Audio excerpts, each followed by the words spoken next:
Go.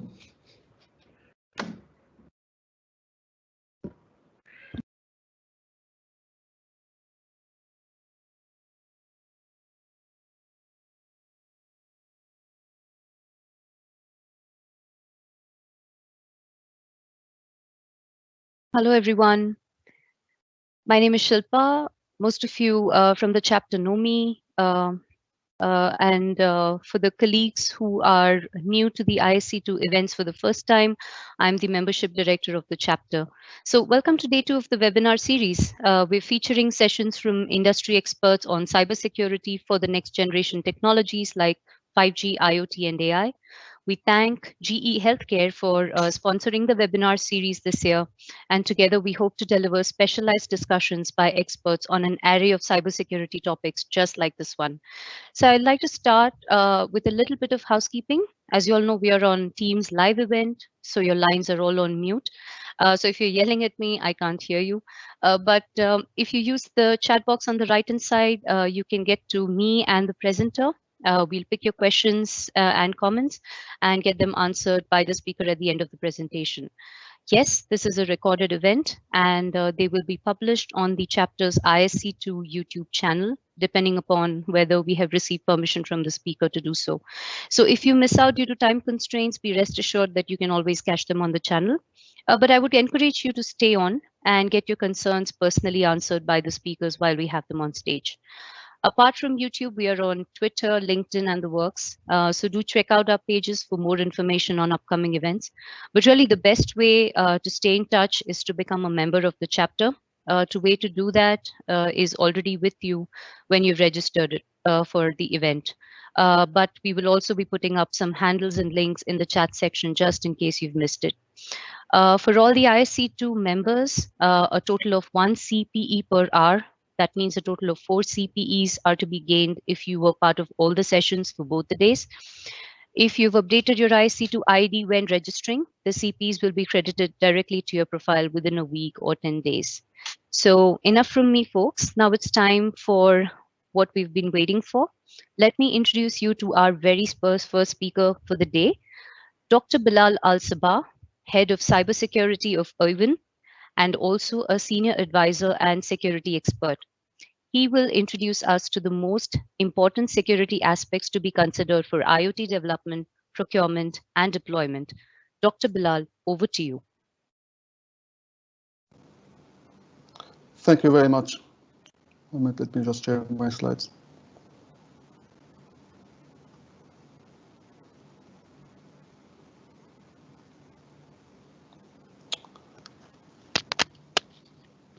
Hello, ladies and gentlemen, and welcome to our webinar today on essential cybersecurity practices for IoT. My name is Bilal Al-Sabah, Head of Cybersecurity of Oivan, and I hope I will give you today important insights on how we as security professionals and leaders should think in terms of securing IoT infrastructure.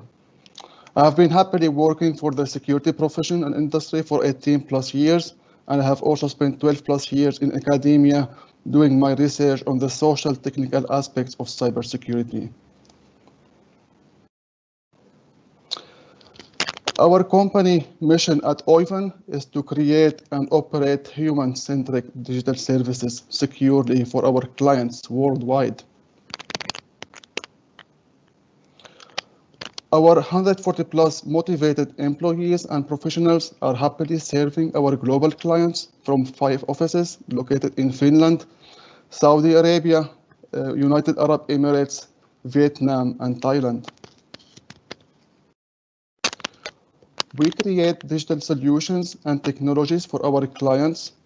We also support our clients in implementing, operating, and securing their IT infrastructure and digital services.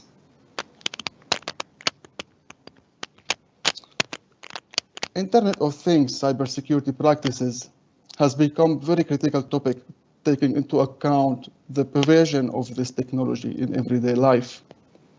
Look around you, at home, at school, shopping mall, streets, and you will find how IoT has empowered every aspect of our modern life. Today, I will be covering essential cybersecurity practices for IoT for us to appreciate the importance of this topic and how to provide guidelines on what can be done on this direction.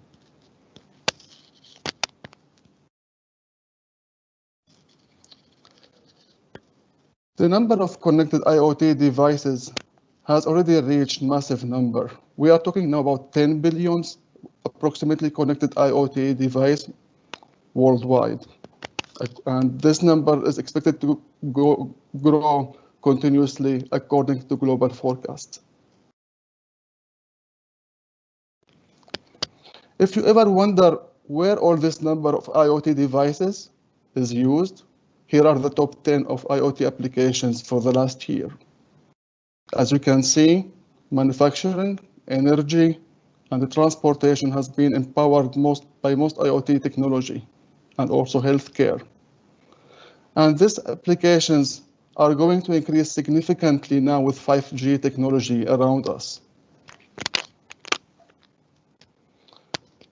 And if you would like to have a look, where is the global IoT market share now? For the last year, you can see how smart cities, industrial IoT, and healthcare takes the significant part of the share.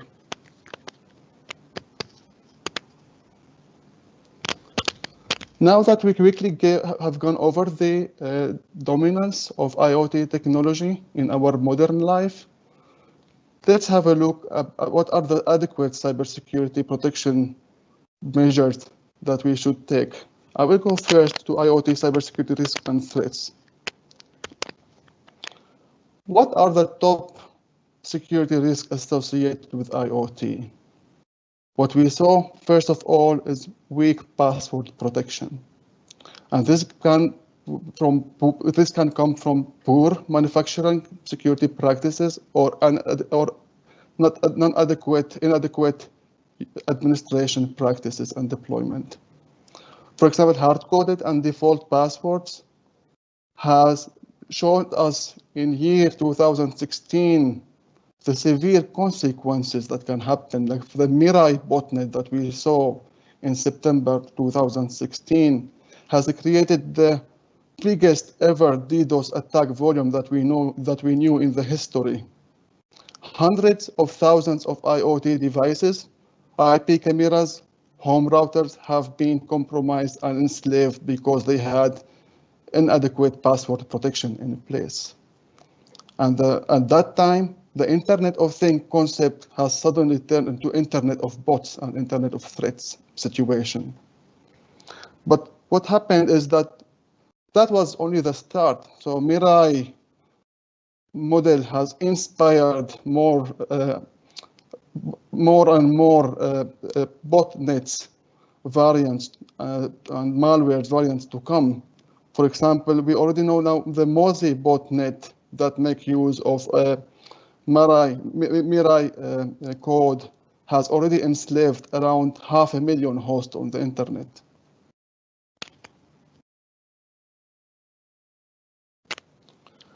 Internet of Threats and IoT botnets are increasing continuously. For the past 2 years, the number has grown already 5 times.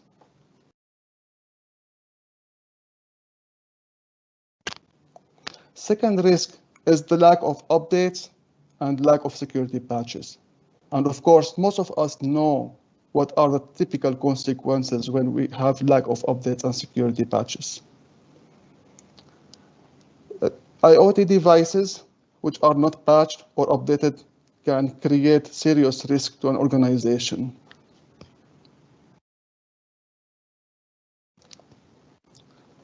Insecure interfaces with lack or insufficient authentication and authorization, or lack or weak encryption. This is a very important risk to mention here because taking over an IoT device is the natural consequence of lack of such security measures. Of course, here we present about smart toys that had inadequate authentication and authorization that created abuse of children and privacy violations. But imagine if this happened, for example, for an IoT device which is in critical infrastructure, energy, or healthcare sector.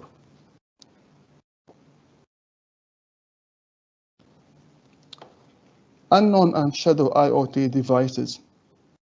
And this risk is quite big also, taking into account the preparation of IoT devices and how widespread they are. It is easy and possible that we miss some of the IoT devices that we have in place. Some of those we forget to monitor and manage. Some of those are rogue devices and unauthenticated or authorized. They increase the attack surface, causing infiltration of data, ransomwares, or all kind of major risks.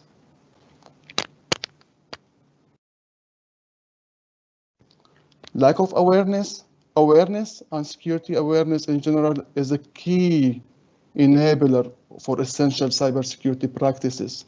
Lack of awareness of these practices naturally hinder a focused and successful security effort in cybersecurity world.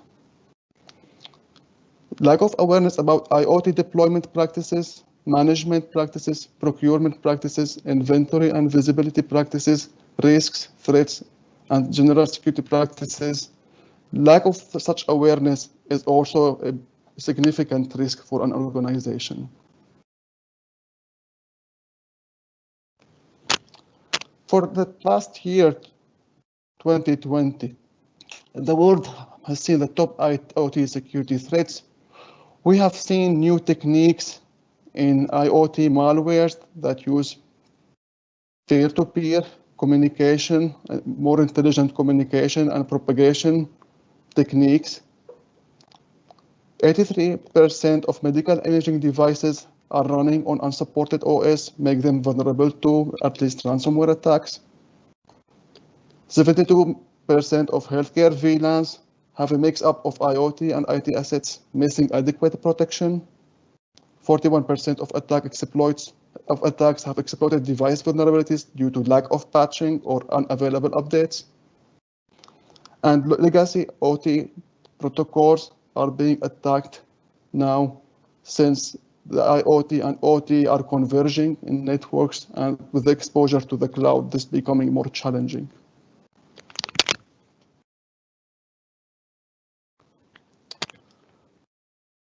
To give general guidelines for securing IoT, I would like to emphasize here about the social aspect of cybersecurity or human aspect of cybersecurity. And here, cybersecurity as a practice, in order to rely on us as humans, how do we perceive risks and threats when we plan a security program for our organizations? We know that threats and attackers have different motivations. They run for financial purposes, political, crime, others. And then our perception of risk and threats, of course, rely on our culture and ethical background. How do we perceive and conceptualize risks and threats? And all these play a significant role on the way how do we plan a security program for an organization. And then our threat response influenced by these social aspects, they influence our awareness, orientation, and recognition and response to cybersecurity threats. Awareness of the IoT ecosystem is very important in this effort. Which industry are we protecting? Is it energy, healthcare, transport, smart city? Who is the manufacturer of the IoT device? What hardware and software it uses? Is there any supply chain involved? Who are the consumers? Are there any legislations or compliance requirements needed? In which network these IoT are going to be installed and deployed? Where is the storage? Is it on premises? Is it in the cloud? Does it require internet access?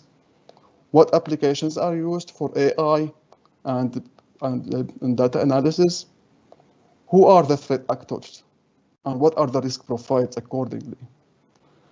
Being able to conceptualize this full landscape to provide this big and holistic picture is very essential for planning a right cybersecurity program for protecting your IoT setup.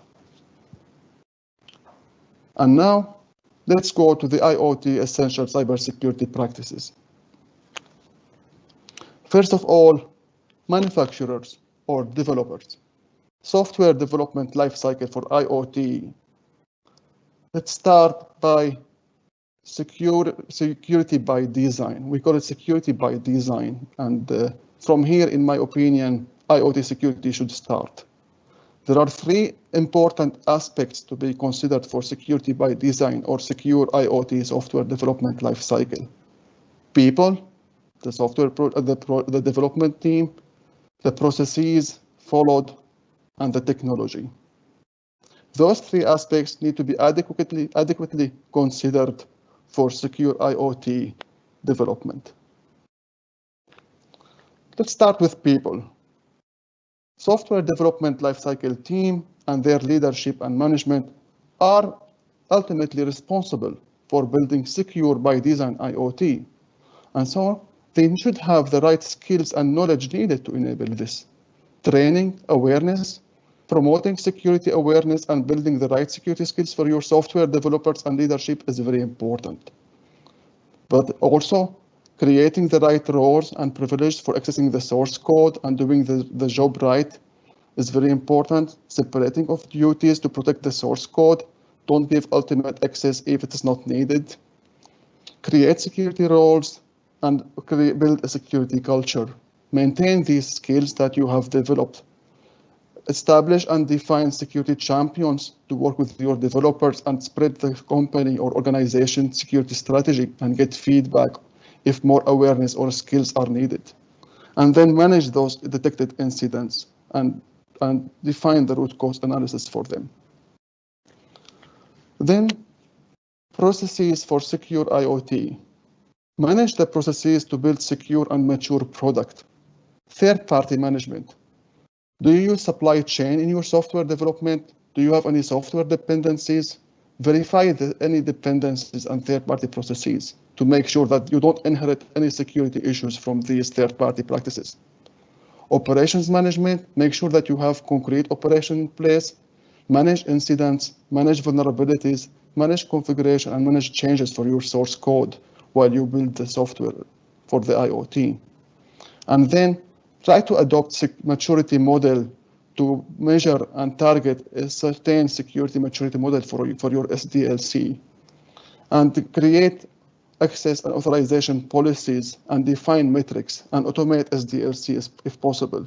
Automating is quite important to enforce your processes. Security design, that's very important. Try to embrace security framework, define security requirements for your IoT product, do threat modeling and risk analysis and data classification. Then continuously assess any vulnerabilities that come up to the surface, do monitoring, test your capabilities, secure software deployment strategy and disposal strategy. And don't forget your internal policies, of course, any communication plan for security measures, control the process, again, disclosure, and verify security documents.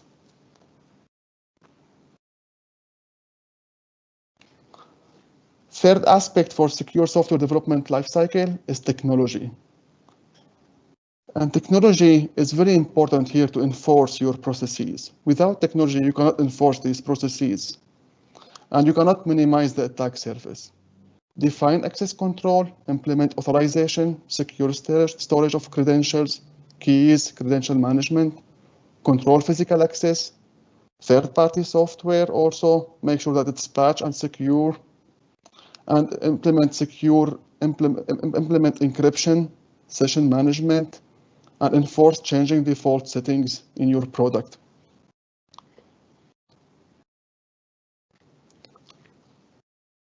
And make sure that you have a secure code in your secure IoT device, implement secure coding practices, audit capabilities, and security by design, and work on detecting rogue code and fraud, and implement anti-tampering techniques. And continuously consider doing security reviews for the source code, attack surface analysis, and continuously test your product security capabilities. And don't forget secure logging and monitoring, physical detection systems to make sure also that you are protected against physical attacks, and audit access to your Sdlc infrastructure accordingly. That was for the development and manufacturing.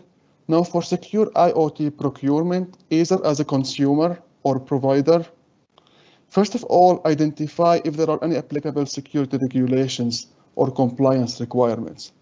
Those basically might limit your options, or they will help you actually to make sure that you make the right choice when you're procuring an IoT technology from particular vendor. Identify connectivity and controls required for your setup, and check if there is third-party service and data management needed. Does your vendor need access to your IoT infrastructure for management and support? Patching security updates, make sure that your IoT device that you procure is patchable and it has long-term support, and the vendor is going to provide these patches for the promised period.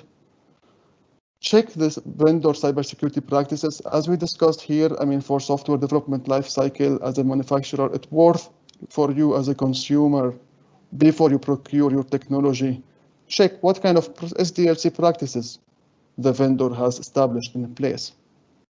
And then don't forget device security, authentication, access, and encryption capabilities. For secure IoT deployment, identify the organization's security risks and controls. After you have appreciated the landscape and you made the threat modeling and risk profiling, identify those in order to make sure that to make sure that the IoT is implemented according to the requirements. Do IoT asset management and inventory orchestration is very important to maintain visibility and active network monitoring to your IoT infrastructure. Do right segmentation to prevent propagating any malwares that infect any IoT device, and do continuously security updates. Maintaining awareness and visibility of your IoT infrastructure is the key for a successful security program also. Without awareness, it's really hard to tell if you have any security breaches or compromises in place. At Oivan, our perception to cybersecurity is art. As you saw, people, processes, and technology are three essential pillars for any successful cybersecurity program. Skilled and experienced people will develop reliable and strong processes empowered by modern and powerful technology. With this slide, I would like to conclude my presentation for today. With 20 plus years of experience, Oivan has been happily serving our clients worldwide with professional cybersecurity skills to fulfill their project needs and business requirements. And thank you.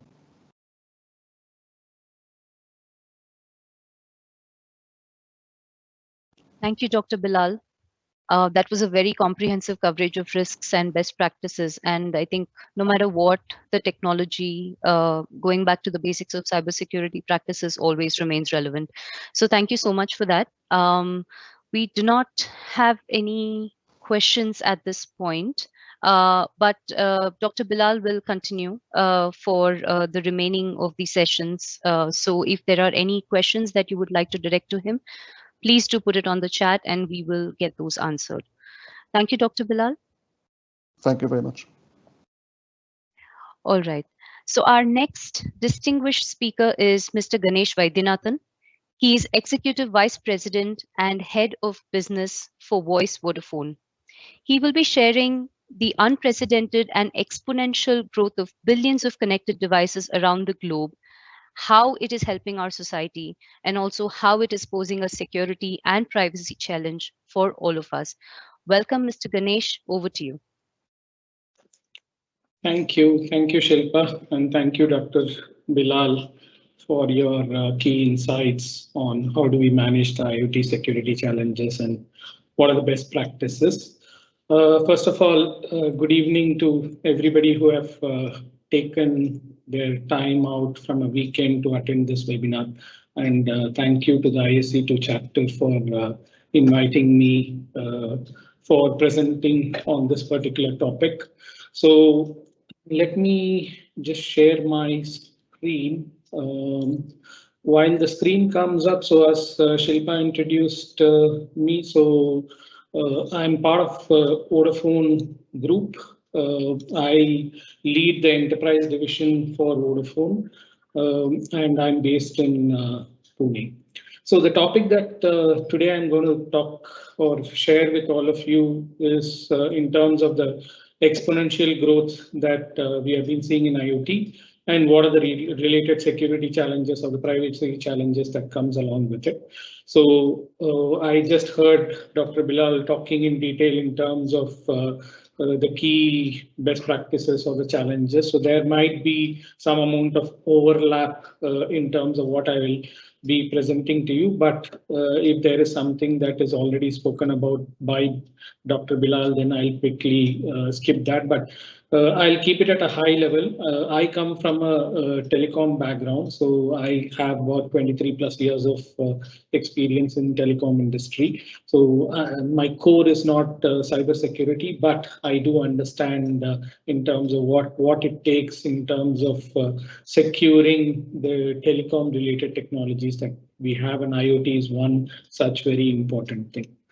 So quickly, so I will be dividing this presentation into two parts. The first one is a very basic one in terms of just reminding all of us what is IoT, where it all started, what is this growth that we are seeing, and what is the future part of it. So in case there are attendees in this webinar for whom IoT is something new, then this part of the section I'll quickly breeze through in terms of what we are speaking about. And the second part of the section is all about the security aspects of IoT. So why do we face such challenges? What is the actually the life cycle of say taking a typical IoT attack? Then what is the typical life cycle of such an attack? And how do we ensure that we overcome such challenges? And some part of it in detail, Dr. Bilal has already covered. So I would be touching upon at a very high level in terms of how do we ensure we have a good ecosystem to manage IoT in a secure and complying with all the privacy laws.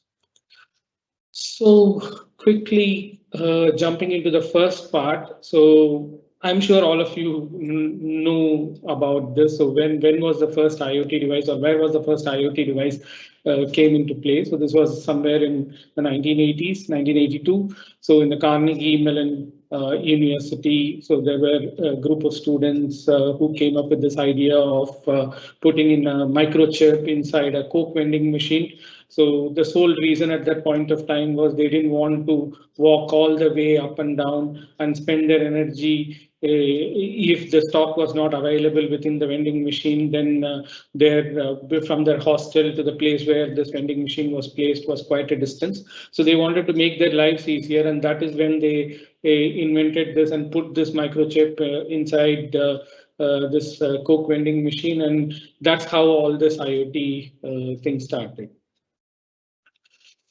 So briefly, I think all of you know about what we are talking about. What is IoT and why does it matter, right? So see, IoT is nothing but so whatever beyond our laptops, computers, servers, and smartphones.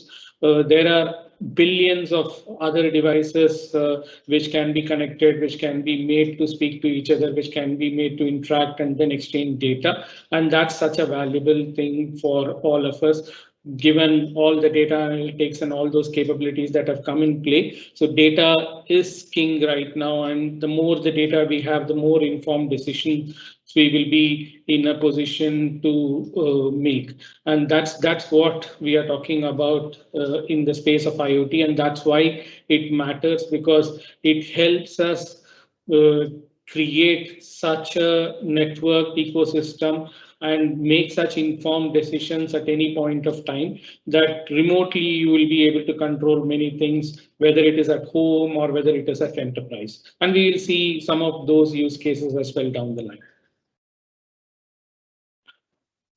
Right. So quickly, I think just a quick visual reminder, and I think all of you would be able to relate to this, the evolution of 1G, 2G, 3G, 4G, and right now we are speaking about 5G. Just this thing in terms of where it all started in terms of this IoT journey itself. So it's the cloud computing came on board from the 3G point of view, and then the narrowband IoT and LTE stuff started when the 4G and 5G came into picture. So overall, this is the kind of evolution that we have been seeing right from, say, basic voice services to right now we are talking about enhanced mobile broadband or narrowband IoT. So why are we talking about this IoT in such great this thing all through the globe, right? So the first thing is, of course, the number of connected devices, as you can see on the left side of the first chart. So we expect, or we already have connected about 50 billion different devices in this universe, right? So through this IoT explosion that we have seen, and what it has created is it has generated such a humongous data, right? So it is like as of 2020, if you see, it is like 4.4 zettabytes of data that it has got generated. So you can imagine the volume of data that comes into play with this IoT technology. And if you see from a revenue point of view, there is an exponential growth in revenue, as you can see in the third chart on the top. So from, say, 2017 onwards, right? So we expect by 2025, it will hit $1.6 trillion of revenue growth, right? So just from IoT line of business alone. And say from a consumer, so if you talk about IoT, there are two parts to it. One is the consumer part of IoT and another one is the enterprise part of IoT, right? The consumer part of IoT is all of us using multiple things, like you may be using a streaming device, you may be doing some home automation, you may be having some Alexa kind of a speakers, you may be having some fitness trackers, etc. And that's what you would see on the left side, bottom left side of the chart. The consumer part of what is the penetration in terms of the different consumer use cases that you have from an IoT point of view. So of course, even today, the smartphone and the tabs are the highest penetration at this point of time, but beyond smartphones and tablets, so these are streaming devices and home automations are the key ones that are picking up, right? On the middle chart on the bottom, so these are the smart speakers, just a data point on these Alexa and Google kind of speakers we have. Just in US alone in 2018, they had sold about 56 million speakers just in US. So imagine globally what would have been such speakers or any other such smart devices, how much it would have been, right? On the right side, the last graph shows all about the enterprise use cases of IoT. So smart city is, of course, the biggest explosion that we see through the enterprise use case. And we have other things like connected industry, connected building, connected cars, or something which is very quickly picking up as we speak. Right. So this is the kind of exponential growth and explosion that we see both from use case point of view as well as from a data point of view. So quickly, just next couple of slides, I'll just breeze through. I'll not go through all the details here, but what is the future of IoT? What are the different domains or industries that we are looking at? Of course, healthcare is one of the biggest domains where we would get to see, or we are already seeing a big impact because of IoT. And of course, the 5G networks across various industries, IoT play a very key role. Then augmented reality is something where IoT already is playing a key role, and it will play a bigger role even in the coming future. And cloud computing is, of course, one major thing which we have been seeing in the last decade or so, and IoT is enabling cloud computing as well. And we spoke about smart cities, which definitely is something which we are seeing even in India and also abroad, in terms of various cities being tagged as smart cities, and so much of development happening through these IoT use cases. And last but not the least, the energy and resource management, whether it is oil and gas industry or water or any energy industry, I think IoT is playing a very key role. Quickly, so that was my first part. The second part of it is, what are we talking about here? So what do we really mean by IoT security? And what is the IoT attack life cycle that we are talking about here? And what are the typical security challenges, and why such challenges or why such lapses happen, and how do we improve, right? So some part of it in detail, as I said, Dr. Bilal has covered, but here I'll be talking in more in terms of from a user perspective, how things are from an IoT security standpoint. Okay, so this is a very interesting chart I came across. I thought I should share this with you. So this is basically about, say, we all talk about IoT, we all talk about so many devices, we talk about fitness trackers, we talk about smart homes, home automations, etc. But how many of us around the globe talk about the requirement of security in terms of IoT, right? So there was a kind of an audit or a research done. So this chart on the top, the graph that you see, the blue line shows about number of people who basically Googled or searched on smart home, right? So they wanted to implement smart home, they kind of searched for it. And the red line at the bottom is all about how many people searched about smart home security, right? So, and very few, or you can see the big difference between people wanting to implement some of the IoT use cases, but not really going in depth in terms of how do we secure those IoT use cases through, say, IoT security practices, right? So that's a big difference that we see here. People have huge interest in terms of going the IoT way, but I think globally, I think the awareness, the understanding, and the kind of right best practices needs to be brought together in terms of bringing up the awareness in terms of IoT security as well.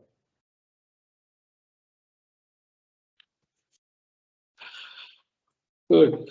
So what is this question of security that we are talking about? Because cybersecurity is a vast space, right? So I think most of us come from a IT services background. So in our organizations, even if you don't belong to a cybersecurity practice or a department within an IT services organization, we all understand, right? So it is our IT team which secures our network, it secures our laptops, servers, and all those things, right? So even today, even within an organization, right, the standard cybersecurity systems that we have currently to manage all our assets within the organization, still there is a kind of a disconnect, or it doesn't cover all the IoT kind of devices, the risk profiles that they have, and because it comes with different use cases, it comes with a different behaviors and attributes, and devices are different, it manufactured from different vendors, and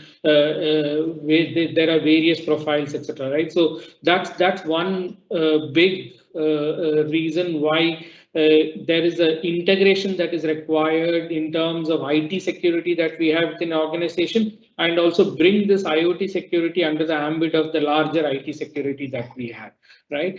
And the second part of it is you must have seen within your organizations also. So different lines of businesses might have deployed certain IoT devices for their requirements, but very rarely they come under the entire ambit of IT governance and say audits and other things. So that's something that the organizations need to move towards, standardizing the IoT security as well, as good as the IT security or the network security that we have at this point of time.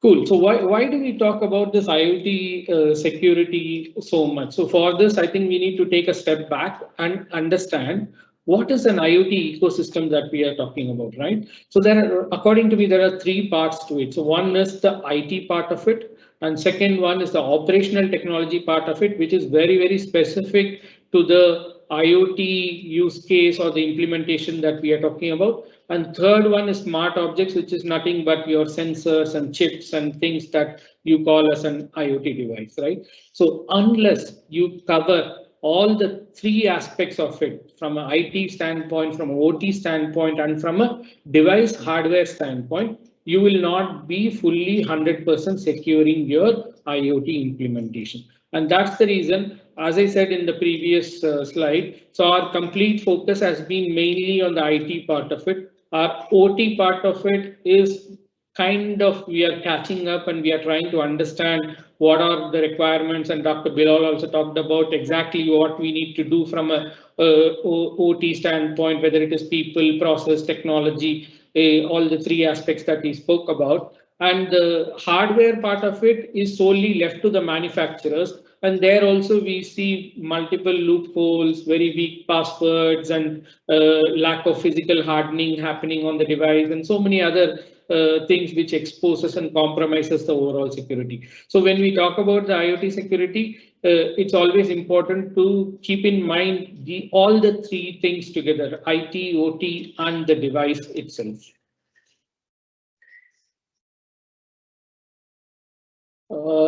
I think we spoke about this. I'll just skip this. So what is IoT security? I think all the things that we spoke about so far very clearly defines what we are talking about here.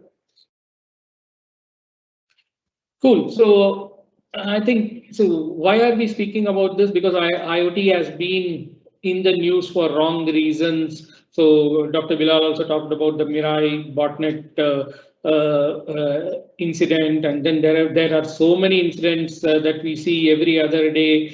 Some cyber attack on a security camera system or a home automation system, and so many other things, right? So this is the reason why I think it has the ability to bring the whole network down and kill your business itself. So that's why it is very important that we give the ultimate focus into IoT security, whether it is on the consumer side or on the enterprise side.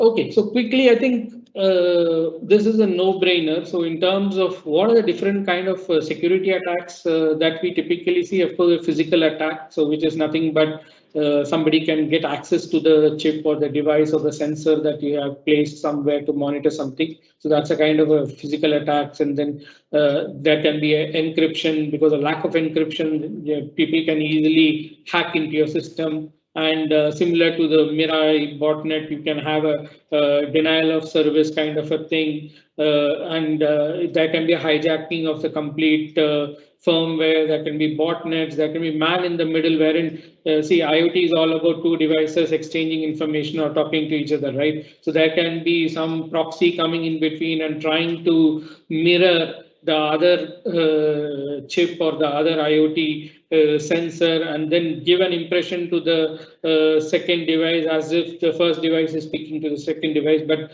thereby manipulating and getting an access into the other device, right? And of course, there are opportunities for ransomware, eavesdropping, and then since the password protection in typical IoT, this thing is very weak. There can be really a password attack that can happen in terms of your IoT devices or implementation. So broadly, these are typical IoT security attacks that we see and we keep hearing in the news, and we also get to hear in our own organizations or from our colleagues and friends as well.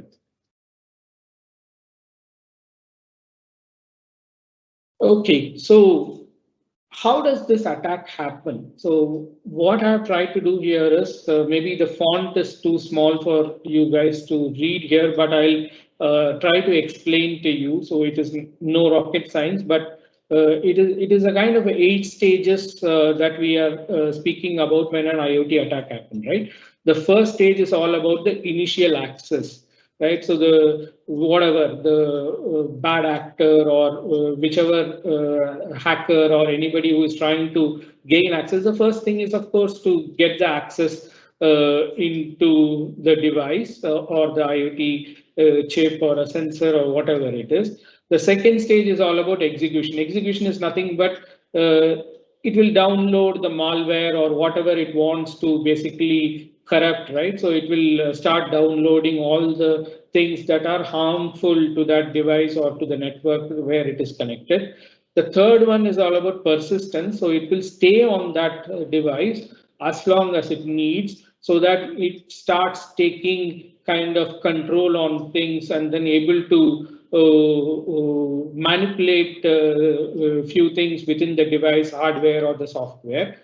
The fourth stage is all about evasion. So it will go and start erasing all the logs or any audit trails or any other thing that can enable anybody to know something has got downloaded or something is in action currently. The fifth stage is all about information collection. So this is the most dangerous one where you are going to lose all your data, your privacy, your whatever that the sensor has collected about, whether it is in a consumer situation or in an enterprise situation, it is a violation of data privacy, right? So this is where all your information starts getting collected. Sixth one is control and command. So it starts taking complete control of that device. Seventh stage is about lateral movement because typically IoT sensors or devices, mainly in an enterprise domain, it will not be a single chip or a single device, right? It will be a network of devices. So there will be a lateral movement. It will start taking over other devices connected within the same network of this particular IoT device so that it is able to hijack as much as possible, as many devices as possible. And the last one is, of course, the final impact the organization or the user is going to have. Either your whole network is going to come down, or you're going to have a complete loss of data, or you're going to have a hijack of your entire system, whatever is the impact that it can create. So typically, this is the 8-stage life cycle of an IoT attack, very similar to any other cyber attack that you would see, but just thought it will be kind of useful for all of us to quickly refresh in terms of how does it happen in an IoT kind of a situation. Right. So what are the typical, we spoke about IoT security, but what challenges do we really face from an enterprise standpoint? So here I'm not talking about the consumer side of it, but from an enterprise point of view, right? I think the first biggest challenge we have is in terms of having the inventory of the IoT devices we have within the organization itself, right? So there has to be, that's why I said it needs to be brought under the overall IT governance, security governance. You can't allow different lines of businesses to start purchasing some sensors, devices, and start implementing things on their own. So we need to bring all of them under a common inventory. So lack of common inventory of all the IoT devices that any organization has is one of the biggest challenge. And the second part of it is a very obvious one, data volume. The kind of data that these devices generate is humongous. And so managing that data, governing that data, and ensuring that data is maintained in a secure manner is a huge challenge. Then the third biggest challenge is the diversity. So the IoT thing is not a homogeneous kind of thing, right? You have variety of devices, you have variety of use cases, you have different manufacturers, OEM vendors, so many different implementations. So it becomes like humanly impossible, or for an organization very impractical to manage everything that comes along with it. The other biggest threat is, of course, the threats or the security threats that we spoke about in terms of attacks and other things that we spoke in the previous slides. Then the next one is about biggest challenge is the ownership. So as I said, where does this IoT security ownership lie? Does it lie with IT? Does it lie with the line of business, or does it lie elsewhere? So this is something is always a very, it's not black and white, and slowly organizations are making it black and white as we speak. But I think till few years ago, it was a really gray area where the ownership lie from an IoT security point of view. And last but not the least is in terms of the overall operations itself, right? So the organization might have all the focus for network security, IT security. They may be spending a huge budget on those things. Do we look at IoT security also in the same level? Do we give similar importance? Do we allocate similar budgets for securing your IoT devices and implementation? We do, some organizations do, but there is still a long way to go in terms of ensuring that we treat IoT security also in a similar plane like a IT security or a network security.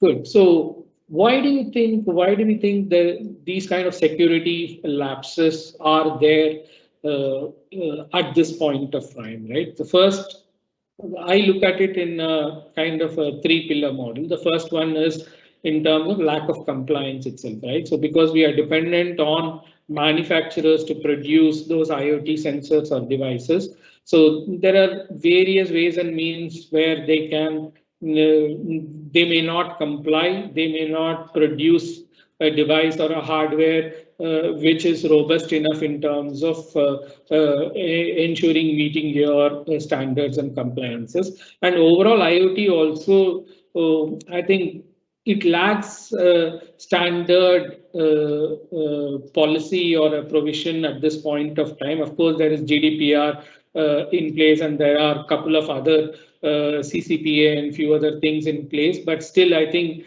it is still evolving as we speak. So this is one industry where the manufacturers or the hardware companies also need to broaden the ambit and ensure that they produce IoT devices in a compliant manner, in a standard manner, so that you can focus on the IT and OT part of it. As we spoke, the 3 pillars that we had in terms of the overall IT security or IoT security. The second pillar is all about in a consumer space or even in an enterprise space, the lack of user knowledge, right? So we may have deployed certain IoT devices within our home, and I think 9 out of 10 times we would have just set a very simple password. We would be using a very bare minimum app from our mobile to access it. It's like an invitation for any hacker to easily come and hack your system or a device, right? So I think users' knowledge, training, awareness, security awareness, everything needs to be built upon so that users also understand IoT is also something that they need to really take it seriously and ensure that it is also made secure enough.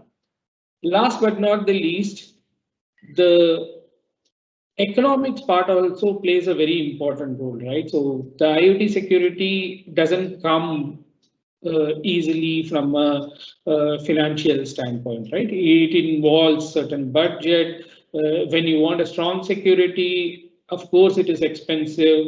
And if you look at the manufacturers, if you look at different OTT players or whoever it is, right? So for them, go to market, faster time to market is the key for the survival. So if they focus on elaborative security procedures, etc., then it would impact their business, etc. Right? So money, go to market time, then there is also an incentive to retain the data, right? Because whatever data that gets hacked, that has a very high commercial value outside. You can sell it at a premium to any third-party players who can misuse with that data. And as I said, there is a shortage of credible certifications and trust marks at this point of time. And what all this is doing, the cost and impact of poor security is being passed on to the user and than the actual manufacturer or the implementer of the IoT thing. At the end of it, the impact is on the user who is using IoT device or has a IoT implementation at his home or an enterprise.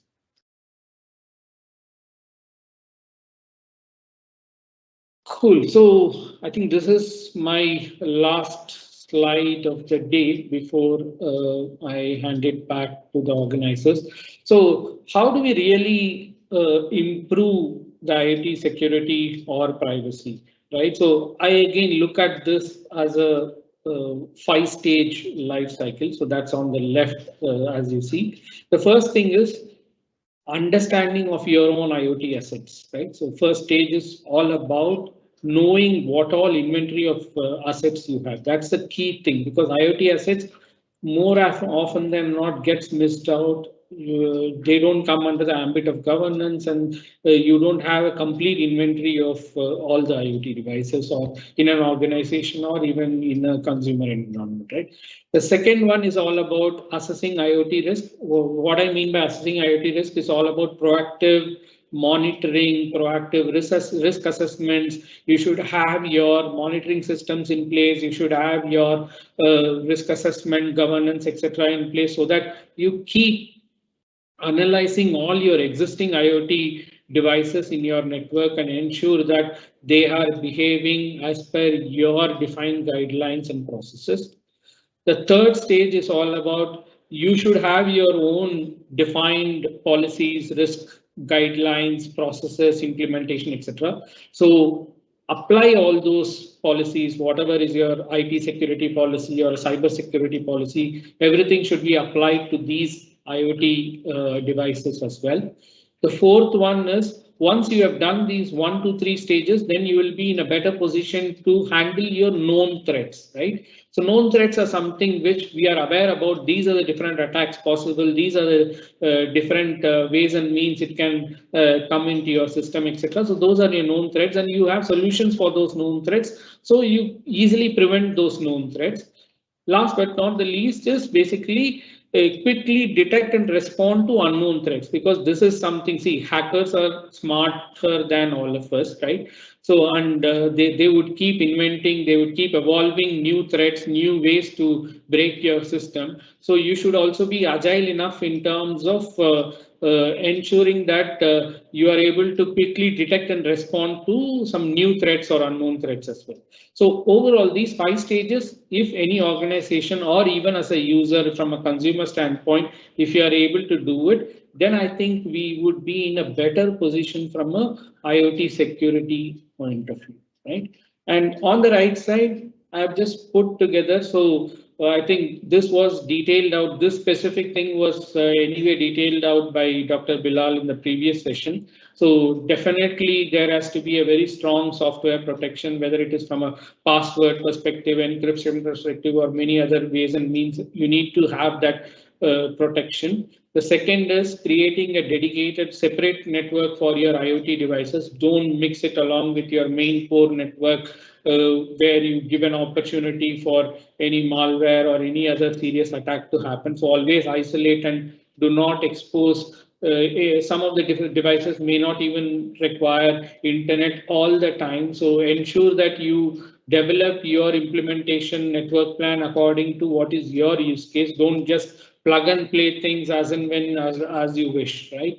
And last but not the least is basically if you implement all this 5-stage life cycle, I think automatically it will take care of any identity spoofing opportunity. This is what any hacker or attacker would try to do, is to spoof your identity of IoT device, right? So at a high level, I would say if we take care of these things, I think whether it is an organization or a consumer, I think we'll be in a fairly better place while the IoT security as an industry processes, policies, guidelines evolve over a period of time. We will be able to maintain the same level of importance and security like we give for the IT and networks as well. That's it from my side. So let me remove my sharing and then hand it back to Shilpa. If there are any questions, anything from anybody. Over to you, Shilpa. Excellent, Mr. Ganesh. I think, and I'll admit, I did not know the first use case of IoT. So thank you for that. I think my main takeaway from this session were the areas where you tapped into risks that were very much closer to home. And of course, when we as cybersecurity experts, we wear different hats, one being consumers and one in our roles in the industry. So thank you for completely covering that aspect as well of us being as consumers. So I think between you and Dr. Bilal, it was a very beautiful coverage of IoT security in totality.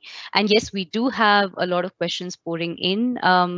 The first one was mainly, I think, related to your slide where you mentioned that there is an insane amount of data that's being generated by IoT and its application in the industry. So the first question is, processing more data is going to increase global warming. And what are global companies like Vodafone doing about reducing that carbon footprint?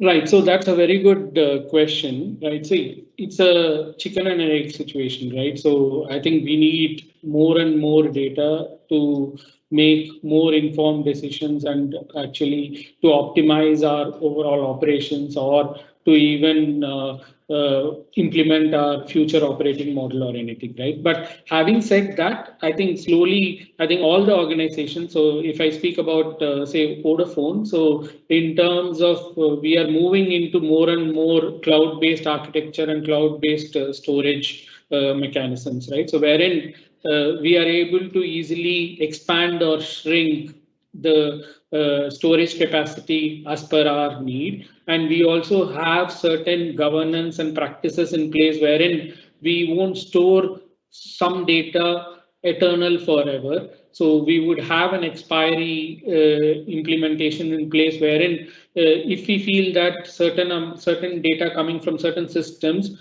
are not required to be stored beyond a certain period of time, we continue purging that data as well. And that is what is the beauty this cloud infrastructure brings in. Previously, say a decade ago, probably we might have been storing all this in a data center kind of a physical hardware, wherein we would have either leased or we would have bought for our own so many servers, and it definitely contributed into global warming. But now with cloud coming into picture with GCP, and so in fact we have a very big partnership with Google Cloud as well as AWS in terms of ensuring that our data storage model is scalable. At the same time, we are in a position to minimize the overall carbon emission.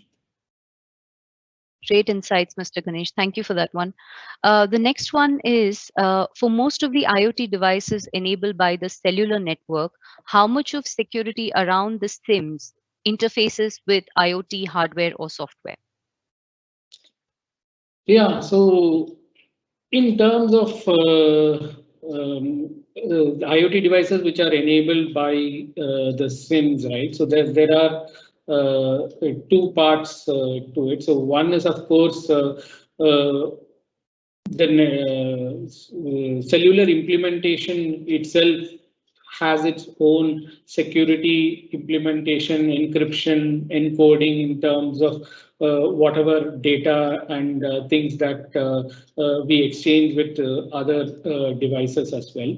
And we also say from a Vodafone standpoint, if we are building a chip or we are building a IoT specific SIM card, then we ensure that those specific SIM cards are built on a very secure nature compared to any other voice-based SIM card or any data-based SIM card, right? So these are something, these also would be a SIM card kind of a thing, but these are built and modeled on a different security framework, ensuring that it would only be able to communicate whatever is the needed commands or needed exchange of data for that particular use case that we are building using that particular chip.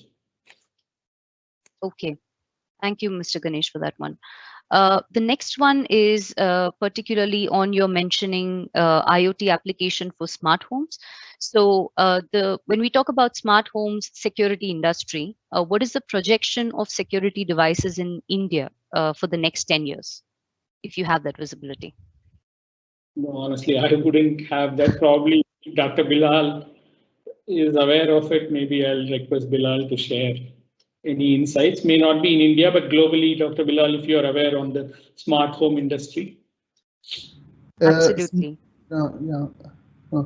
The smart home industry, my understanding is that it comes the third on the list.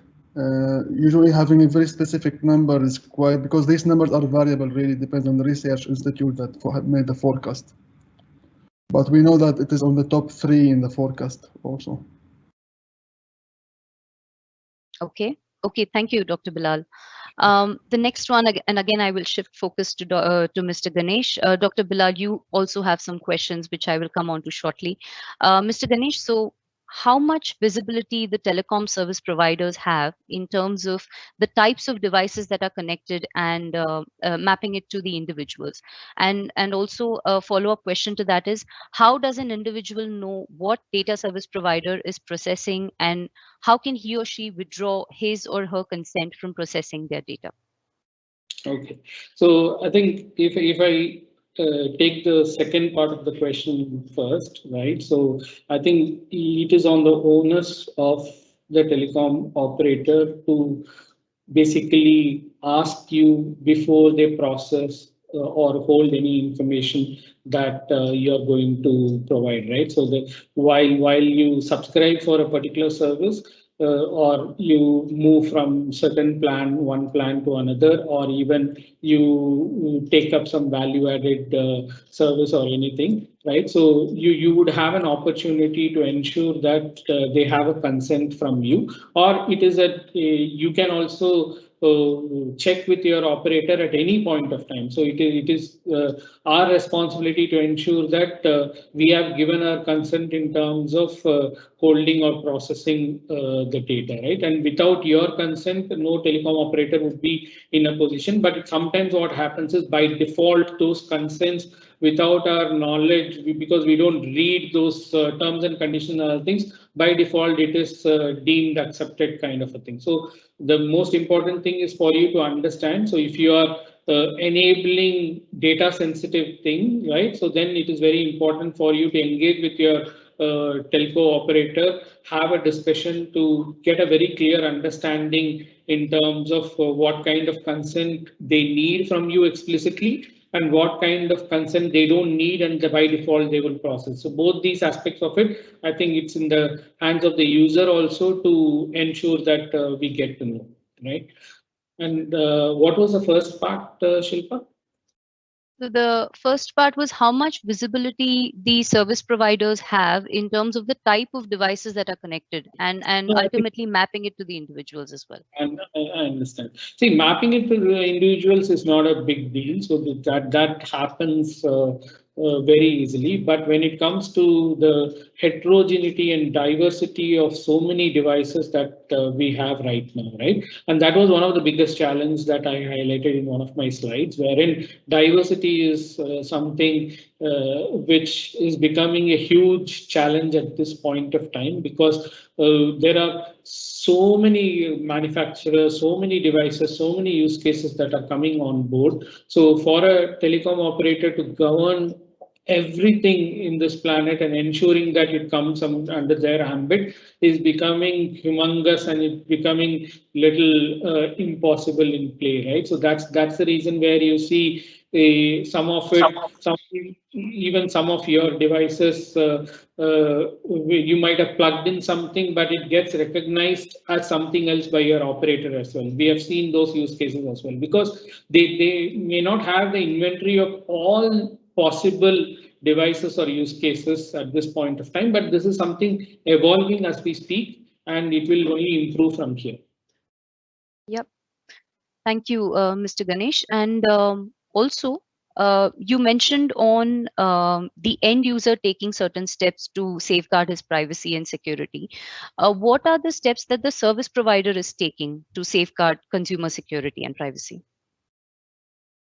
I think from a service provider standpoint, right? So the connectivity that you have with the service provider, so the data transfer that you will do between your devices, you might be using a certain service provider. So their requirement is to ensure that the data transfer happening is secure. So they need to ensure that they are able to provide you a secure network for your specific implementation to ensure the data that is getting transferred is being secure. The other part of it is if the device or the sensor or the microchip that you have purchased is also, see nowadays, the service provider also becomes a third-party vendor. They have tie-up with OEM vendors through whom they bring these chips and devices to your homes or your enterprise, right?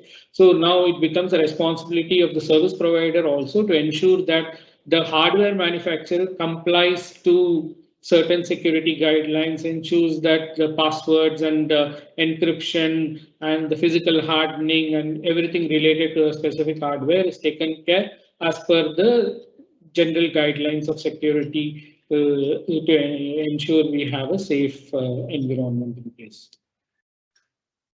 Thank you, Mr. Ganesh, and thank you for taking the time out to answering all our questions very patiently. I'm sure the audience has got whatever it came here for today. So thank you so much for your time.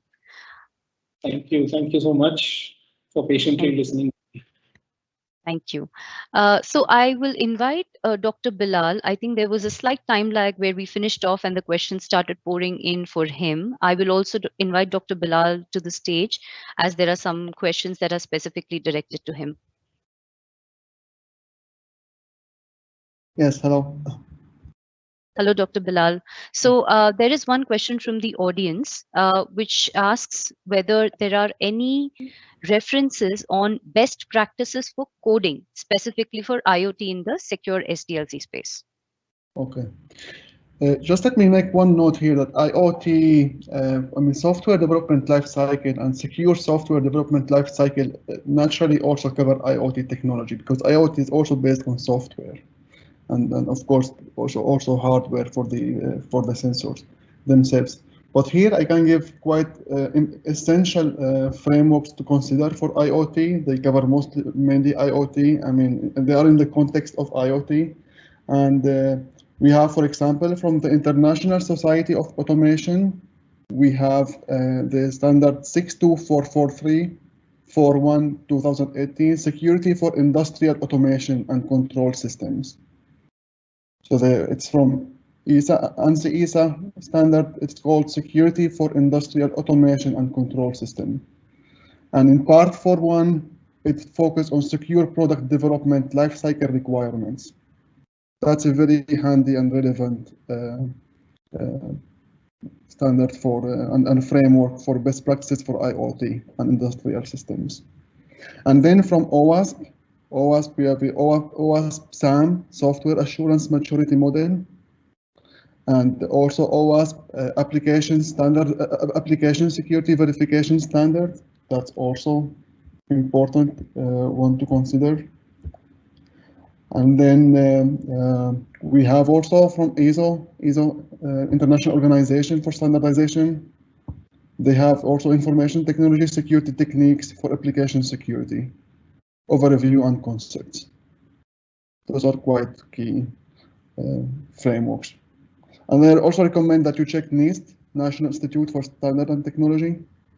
They always have evolving security frameworks, and I think they recently published a quite relevant security framework that I think also it takes IoT and AI into account as well. I mean, there has been a consortium behind that framework from OWASP, NIST, and I think a few other organizations as well. Thank you, Dr. Bilal. That was quite a good coverage of the standards that we could have. Dr. Bilal, your camera is not on. If you could just on it for a bit. Okay. Thank you. So we have a final question for you. What are the security certifications a buyer should consider when selecting IoT devices? From procurement, you mean? That's correct. Do you mean the consumer? I'm not sure. It says a buyer, so I'm not sure whether it's from the industry or from the consumer. Okay. But if you could cover both.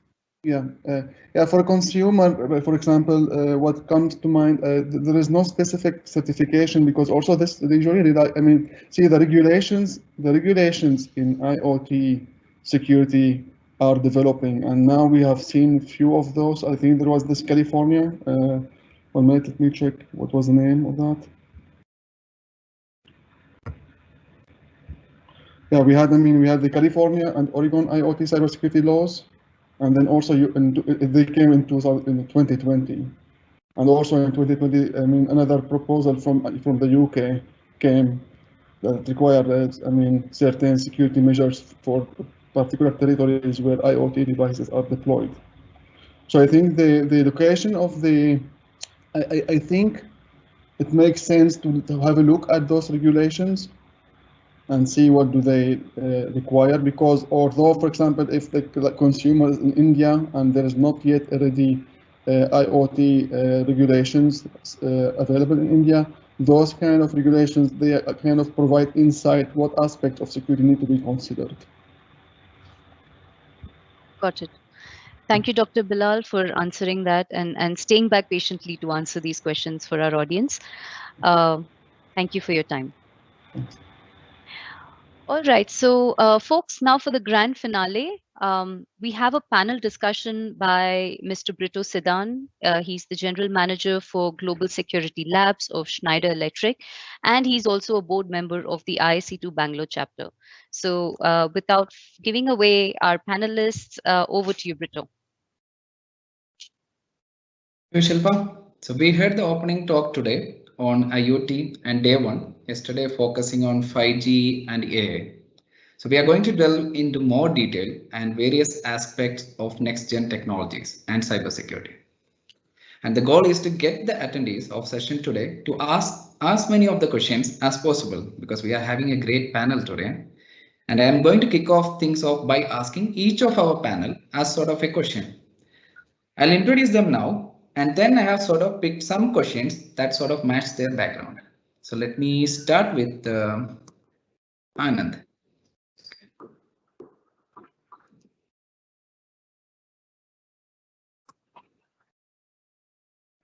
Okay, so let me introduce Anand now. Anand Tapikar is Director of Cybersecurity with GE Healthcare. He is responsible for securing multiple GE Healthcare customer-facing software products. That includes embedded devices, cloud deployed products, mobile devices, and data management platforms.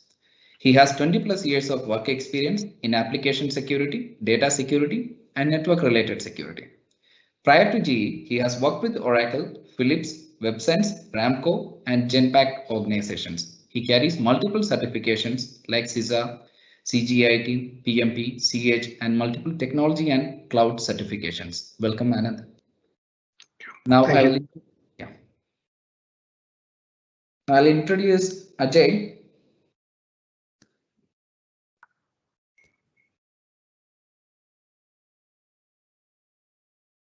Ajay Kumar is Director of Solution Engineering at BeyondTrust, Asia Pacific. Ajay has over 15 years of experience in cybersecurity, a trusted cybersecurity advisor to enterprise customers. His experience spans across several industries such as banking, insurance, energy, and utilities, in addition to state and federal government.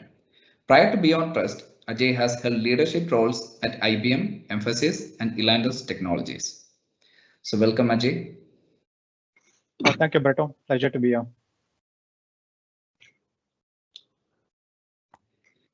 Let me introduce Rakesh Mullick, who is the Chief Scientist in the Advanced Technology Group, Edison AI and Analytics, as part of GE Healthcare Digital Platform and Solutions. As AI methods make deepening inroads into the healthcare ecosystem, Rakesh leads the way, working closely with GE Healthcare Advanced Technology, Strategy, and Product teams to co-create analytic solutions for numerous problems, enabling autonomous solutions for clinical decision support, image synthesis, signal analysis, quantitative imaging, and accelerator workflows supporting the vision of precision health. Thanks, Britto. Welcome, Rakesh. Thank you. Okay. There's a lot of common topics you have heard in the past couple of sessions. we heard a lot about 5G security concerns. Secure and private AI terminology, secure IoT SDLC, or what compromises IoT ecosystem. Our goal is to get more secure here. So if the future is going to any different than the current day, there's a lot of things we have to do differently. And I have picked some questions on the different aspects of that. So what I would like to start with Ajay back on the panel.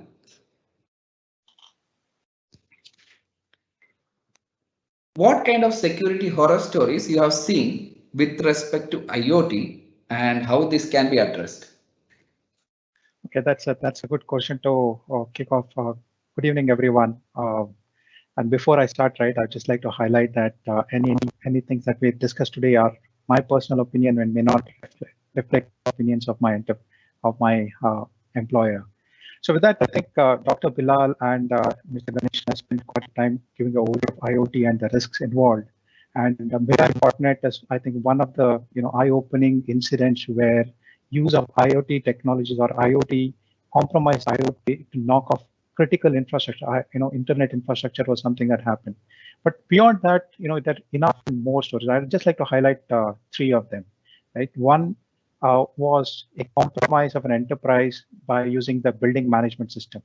Now, Mr. Bilal Dr. Bilal highlighted the fact that a lot of enterprises are now adopting IoT, but somehow are not, including it under their monitoring as well as their management policies and procedures, which means that an attacker now has an inroad into an enterprise that's highly secured otherwise on the IT side, just through a compromised IoT device. On the medical front, one big challenge that you always have is that a lot of devices are now the monitoring devices, as well as some of the key infrastructure that you have in the hospitals are now internet enabled and can be connected. COVID-19 period especially saw a lot of people trying to access it remotely. One hospital apparently had such a big issue because of this connected device and the fact that a lot of these medical devices cannot be updated. So there's a long certification process involved with any update on medical device. The second it was connected to the internet, within less than a day, it typically used to be infected with malware, and that's the frequency in which things get scanned and attacked once it's online. Last but not the least, right, I'm sure every one of you heard of many attacks on personal monitoring devices such as baby monitors or your IP cameras that have been compromised and then used to leak personal data. Now, we're seeing the study has told that we're going to have maybe around 25 billion connected devices by end of this year. So that's around 4 devices per person across this planet. And as continuously adopt these IoT devices, couple of things always I'd like to highlight is one, these devices are not meant for security in one. So it means that it has very weak authentication protocols. People tend to use default passwords. Second, from an update perspective, these are not frequently updated, or the vendor typically stops providing any level of update after 1 or 2 years, which means that it has a number of vulnerabilities that can be exploited when it is connected to the internet. I encourage each one of you, to probably go visit the site called as shodan.io, which is a search engine for connected IoT devices, and you will see hundreds of devices of critical infrastructure of water treatment plants, of sometimes even of a nuclear plant that are connected online and a lot of times vulnerable. It doesn't scare you, right? I don't know what else will. But in terms of security, I think the best practices is to adopt good authentication process, put a strong password, change the default password, bring it under your enterprise monitoring framework, and ensure that this is constantly updated as and when the vendor updates it. And in case the vendor stops giving an update or stops providing update, provide some mitigation or controls in place to ensure that you still have that IoT device remains secure. Over to you, Britto.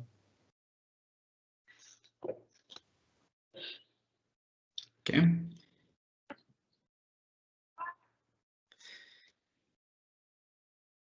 Thank you. That was nice.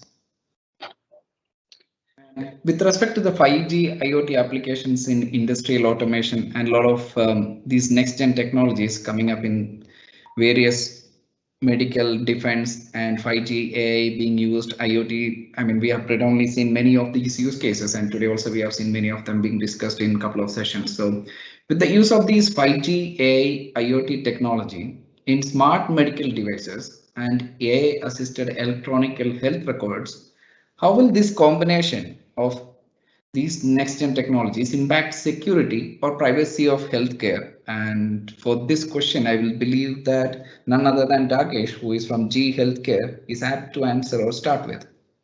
So over to you, Rakesh. Hey, thanks, Britto. At the onset, I'd like to first thank ISC and G Healthcare for coordinating this, and most importantly, the number of presenters who came in globally to share their perspectives, and the presenters and the participants who have come in. Clearly, we have seen that there has been a significant focus on healthcare. That's probably partly motivated by a sponsorship on healthcare here. But I'd like to just give a bigger picture to those audience who are, on a broader scale, looking at IoMT, IoT, 5G, on why this focus on healthcare. Today, global healthcare spend is in the order of about $8 trillion a year, which is about 10% of GDP, and growing at higher rates than even country GDPs. So in every country, the healthcare spend is a higher percentage every year, year on year, than the GDP growth. So there is a lot of money here, and that is sort of the driver. And at the same time, every country is looking at how to make those healthcare operations more efficient. And the first step that each one takes is to go digital, to look at how digital enablement, how integrating their back-end operations, how supporting various telehealth operations, both can increase margin as well as cut down their operational cost. And this has, of course, led to tremendous investment that has come in all walks of this healthcare space, which means moving additional compute into healthcare, network infrastructure, IoT, analytics, including AI. And that is sort of my own domain area, not necessarily a cyber expert here or a IoMT effort. With the same investment that is coming in the IoMT domain, we are seeing through Dr. Bilal, through Ganesh's talk, that the number of sockets is growing exponentially and probably at a higher rate than even exponentially. So at one end, and that causes a dilemma. At one end, we want open, interoperable data exchange sort of marketplaces.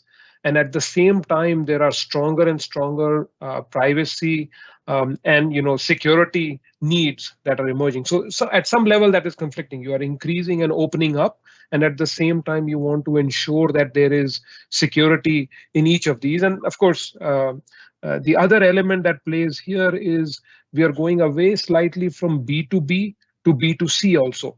In the past, most healthcare was B2B, all data remained within that. But as people come in with wearable devices, monitoring elements in the house for monitoring healthcare, you are opening up, and all the points that were raised here about how to protect yourself as well as connect into secure infrastructures is important. And why is this happening, right? 90% of the healthcare organizations are reporting breaches, right? The first target here is financial information. Everybody wants to tap in. There is a huge insurance infrastructure behind it. So there is information that is valuable to various organizations, criminal or otherwise, to tap into this information. The second information folks are looking for is employee data. No surprise, because there is also a very significant demand for healthcare employees, of course, amplified by tons of needs during the pandemic. And lastly, it is patient information. What has that led to? That has led to all sorts of cyber attacks. Where does AI come into it, right? We are also going into a mode where a lot of these solutions are offered with infusion of AI, and that leads to adversarial attacks on AI models. There is data poisoning that is happening, and just a strong need for generating robust AI solutions. And that is happening. There is an AI versus AI story here.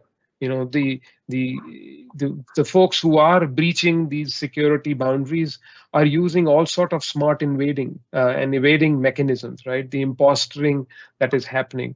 And some of the nuances of that, specialized nuances, is most of the AI that we develop will have some level of bias in the data that was used to build these.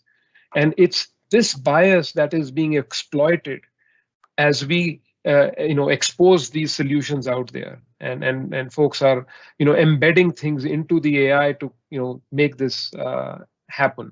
So as we look into the AI infusion that is happening, we need to be aware that we need to make sure that there is that any weakness that you have, the weakness that is being trapped on today in AI systems is really the bias itself.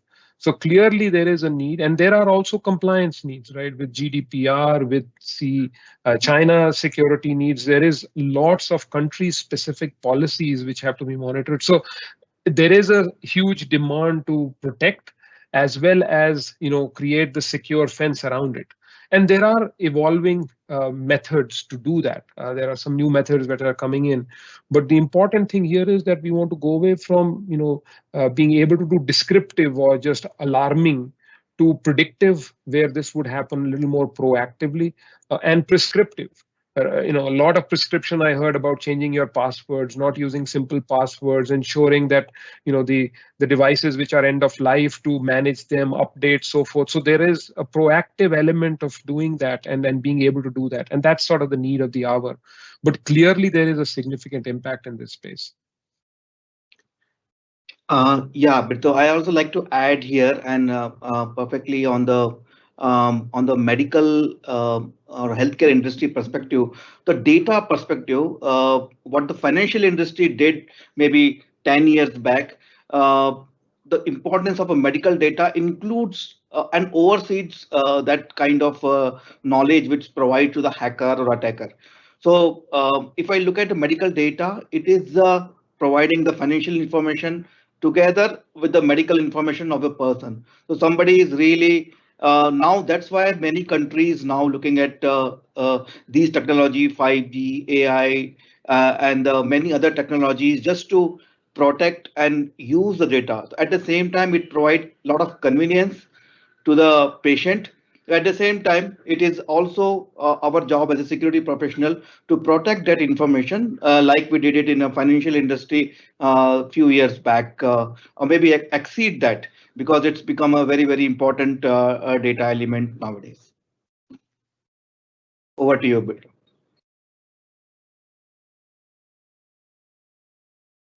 Okay, while you're on screen, let me ask you the next one based on your experience. Okay, that's on setting up 5G labs for testing, right? So what are some of the challenges in adopting 5G technology you have seen in your experience?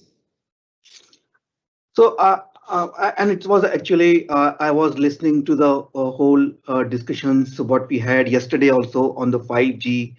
And just to give the context to the audience here, the 5G is going to be the really revolutionary for all the industry, especially if I talk about the surveillance industry, healthcare industry, retail industry, transportation industry, insurance, and many, many more. I mean, there are as many use cases I am reading and understanding. It is really mind-boggling.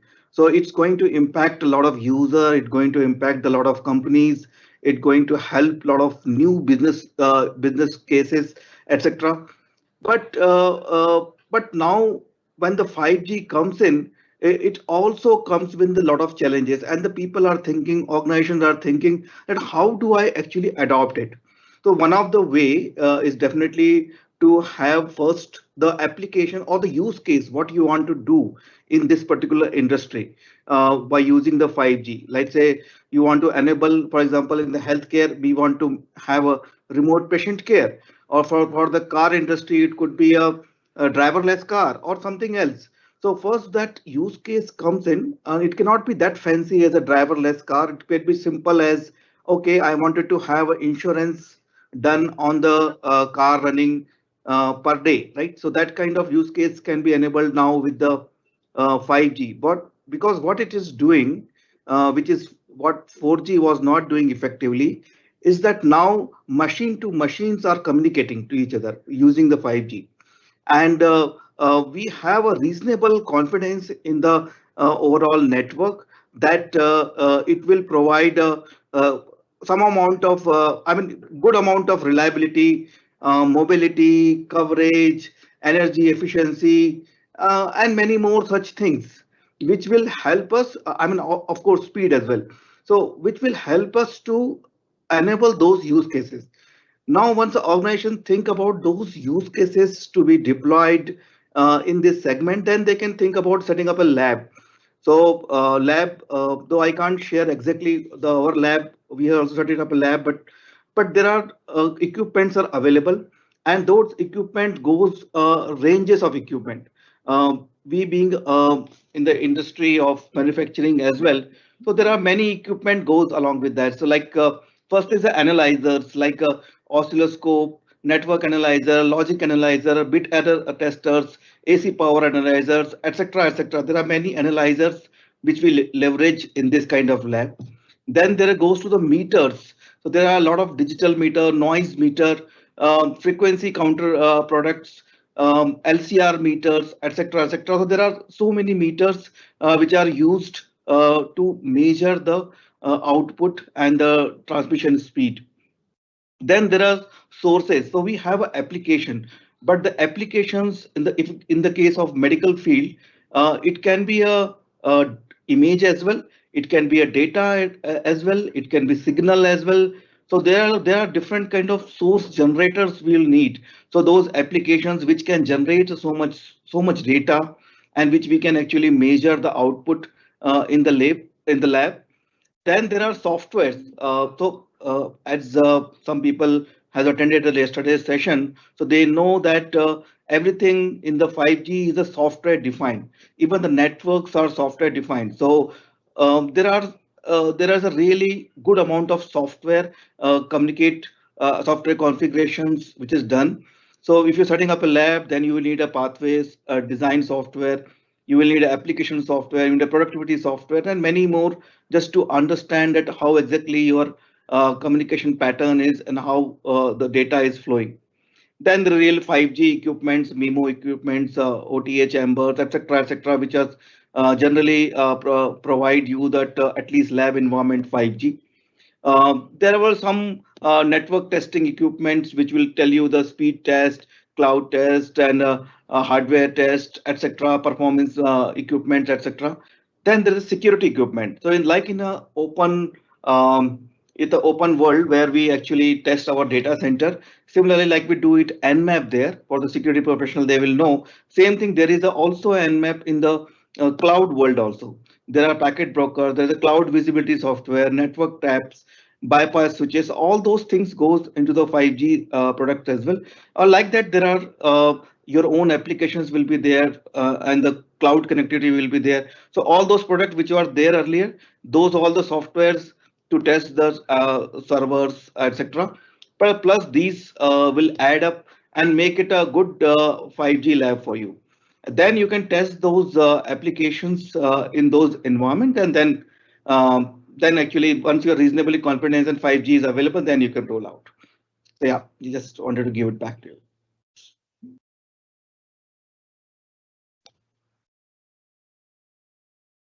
Over to you, Britto.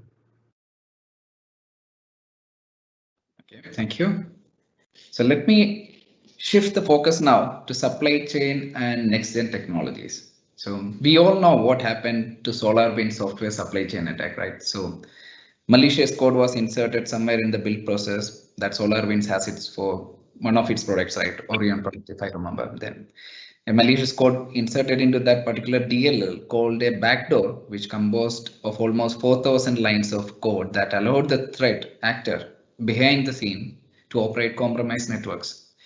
And this was something that compromised it. I mean, when we get the software digitally signed DLLs, all these digitally signed DLLs, it tends to indicate that somewhere it compromised the company's software development or distribution pipeline, right? Now, with respect to that, I would like to ask this question to Ajay, like how do we address these kind of supply chain hacks with respect to next gen technologies? Thanks, Britto. That's a good question. Now, supply chain hacks are, I think, becoming very common nowadays, and the challenge is, trying to determine which part of the supply chain is impacted. Now, if you look at, any modern software, by nature they contain millions of lines of code, and more often than not, they use artifacts provided, usually around, tens and sometimes hundreds of vendors in for any complex software. Adding to that challenge is the rapid adoption of open source technologies, right? So we have a whole lot of open source libraries that are now being incorporated into standard commercial software. Trying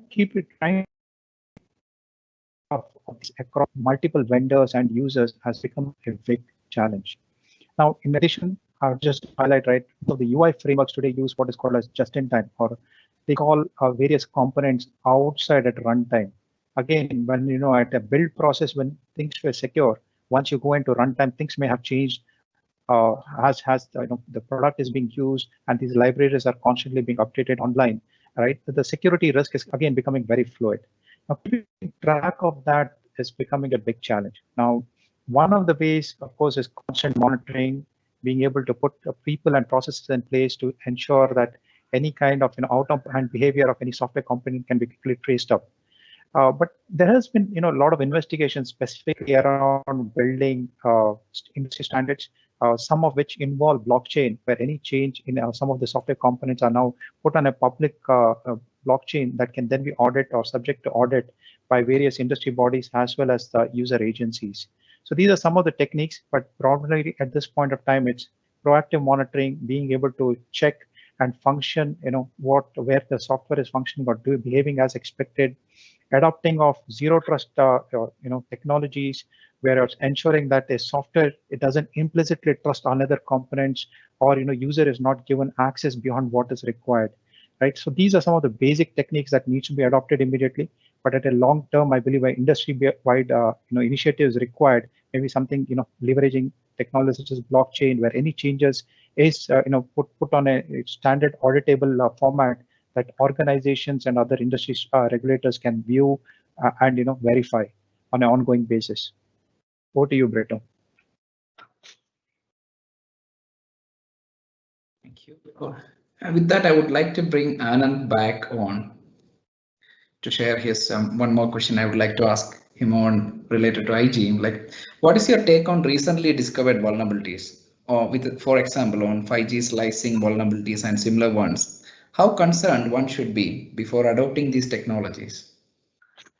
Yeah, actually, this is the initial stage right now on the 5G, and the people are still figuring out.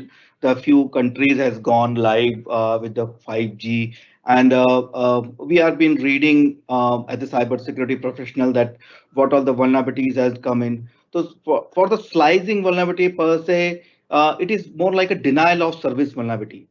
It is a classic old case when somebody is really try to access the basically functionality given by the 5G for the slicing for the specific use of the frequency, and they really don't want to care that okay, this response is coming back to them or not, or they will generate so many requests so that real a person or victim, I can say, will not get that response.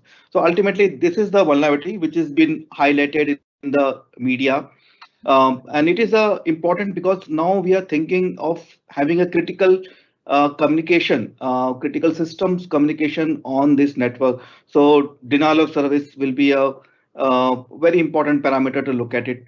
So what I was reading, there is no right now given, like there's no mitigation as of now to it, but we are all watching this space and finding out that okay, what all can be done. Like we have solved this problem in the normal cloud and the other networks. I'm sure I think we will be able to solve this in the 5G network as well. But this is not the only one. The most important thing in the 5G network is something else. What 5G brings is actually open softwares into the cell phone network. So like earlier, right now, if I'm communicating on the cell phone, I don't have an edge computing which is processing my messages. it is going directly to cell tower, and then it's processing directly at the cellular provider directly. But with this 5G, there will be element like a edge computing will be added, and edge computing may not have that level of security as we get from the closed data center kind of environment, because edge computing will be close to the user. And then the whole thing like we used to do in a data center, that small edge data center or server need to protect it in a similarly. So there will be spoofing, there will be trust issue, there will be cryptographic issue, because there is a always a public key, private key pairs get used in the PKI network, is used in the authentication, etc. So there will be a lot of IMSI attack, which is a subscriber identity attack. There will be a lot of IMEI attack, which is a device identity attacks. So all these things are people will try to get. And the SIM, basically what we are going to get in the ultimately, which is owning the public key or private key of that particular device, that needs to be protected by the IoT, and the physical security and all needs to be there along with that. So let's say I'm putting this SIM into some kind of a critical system like signaling and all. How do I make sure that that SIM is not cloned or not copied to some other device, and not it may not accept the signal, but at least if it's somebody is cloning and somebody is using it some other device, then it could be a problem. So those kind of trust, those kind of device related attack, those kind of endpoint attack, I would say would be a challenge. Also, people will be there who will fingerprint the network, fingerprint the device, fingerprint the communication, and that would be a challenge going forward. Many more such vulnerabilities will come once we start using this 5G in the day-to-day life, and this space is evolving. Standards are also evolving, and I hope to see that there are mitigations are also come along with this vulnerability. Over to you, Britto.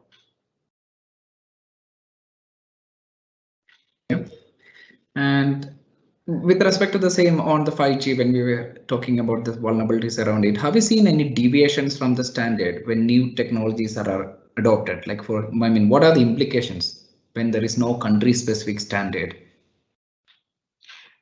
See, the standards things are actually evolving. What we are seeing is there are a lot of standards which are there. I mean, there are which are so there is a main standard, but there are a lot of smaller standard which has come in, which is operator specific. And I don't want to name any particular operator, but there is a deviations in the standard implementation. And if I talk about the NR standard, which is used in the overall